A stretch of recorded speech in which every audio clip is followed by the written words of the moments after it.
In this video, we are going to talk about the last type of bonding in this section, which is metallic bonding. Let's compare this type of bonding to both ionic and covalent bonding that we discussed already in S2.1 and S2.2 videos by looking at electrons. In an ionic bond, electrons are typically transferred from a metal to a nonmetal, which forms ionic charges, positive and negative. These charges form a strong electrostatic attraction that is the bond holding the atoms together. The resulting structure is a crystal lattice. For covalent bonds, this type of bond occurs when electrons are shared between atoms, which is typically between two nonmetals. This sharing of electrons is the bond that holds the atoms together and results in the formation of molecules. Now, with metallic bonding, the first difference is that electrons are not transferred or shared, but instead they are delocalized. This occurs between two or more than two metals, and the attraction between the positively charged nuclei of the atoms and the delocalized electrons are what holds the structure together. The result is a lattice of positive metal ions surrounded by a sea of delocalized electrons. Because of this unique structure,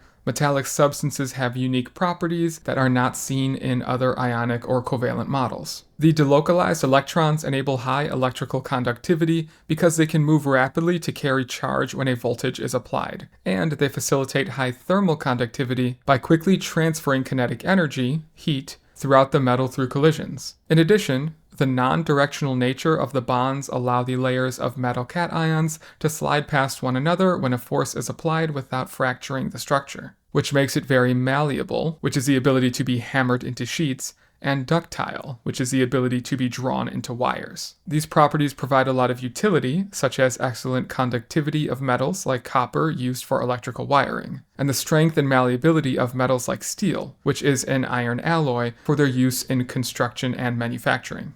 Now, when talking about metals and metallic bonds, you can compare the strength of different metals by looking at the attraction between the positively charged cations and the negatively charged sea of electrons that make up the lattice. The two important factors that impact the attraction between these two components are the charge of the ions and the radius of the ions. Let's start by talking about the radius. If the metal ions have a smaller radius, it decreases the distance between the positively charged nucleus of the ion and the sea of delocalized electrons, which makes for a stronger bond. So for example, if we take a look at copper and silver, copper has atomic number 29 and ends its electron configuration with one electron in the 4s orbital, and silver is atomic number 47 and ends its electron configuration with one electron in the 5s orbital. When each of these atoms combine with other identical metal atoms to create metallic bonds of pure copper or silver, these electrons get pulled away from each atom and are contributed to the electron sea that creates the metallic bond. So now comparing these metals, which one do you think has the stronger bond?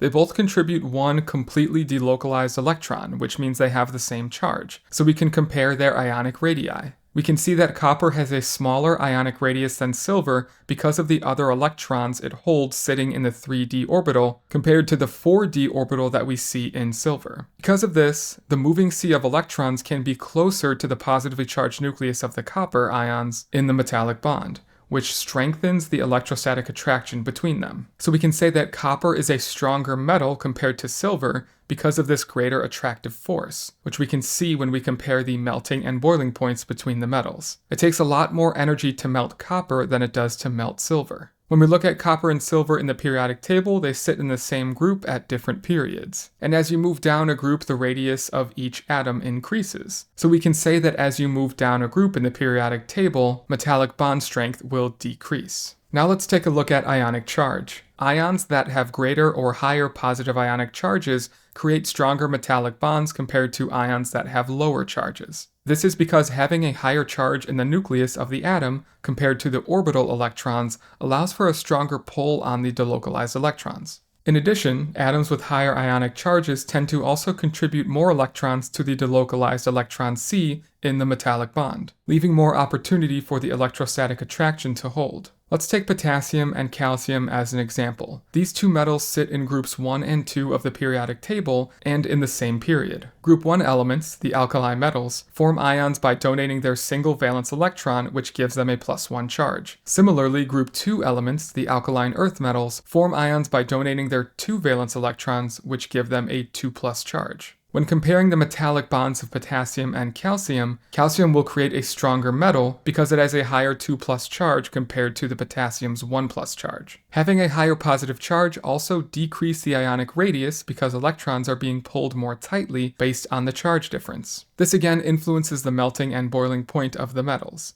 As calcium contains stronger bonds within the lattice, it will have a higher melting and boiling point compared to potassium. So we can say that as you move across a period from left to right, as far as you increase in ionic charge, which we see in the main group metals in groups 1, 2, and 13, metallic bond strength will increase.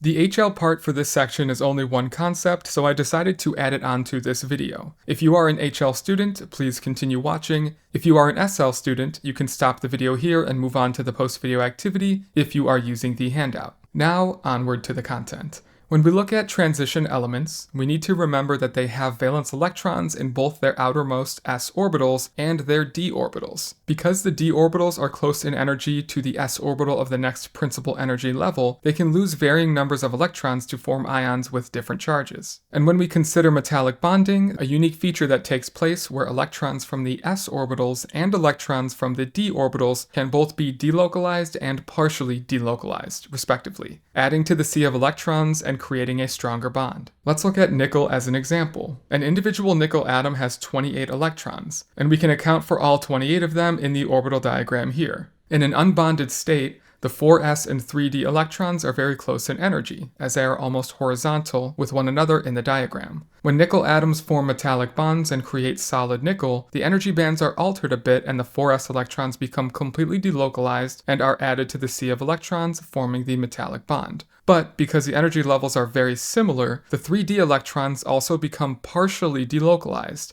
and can move around to neighboring atoms, which partially contributes to the overall sea of electrons. These additional electrons create an overall stronger metallic bond, which is why transition elements typically have high melting points, as more energy is required to overcome the strong interatomic forces to liquefy the metal. In addition, the high mobility of this greater number of delocalized electrons enables them to efficiently carry an electrical charge when a potential difference is applied, leading to greater electrical conductivity properties. So the general theme to understand here is that transition metals generally form strong metallic bonds because they have d orbitals that can partially contribute more electrons to the metallic bond.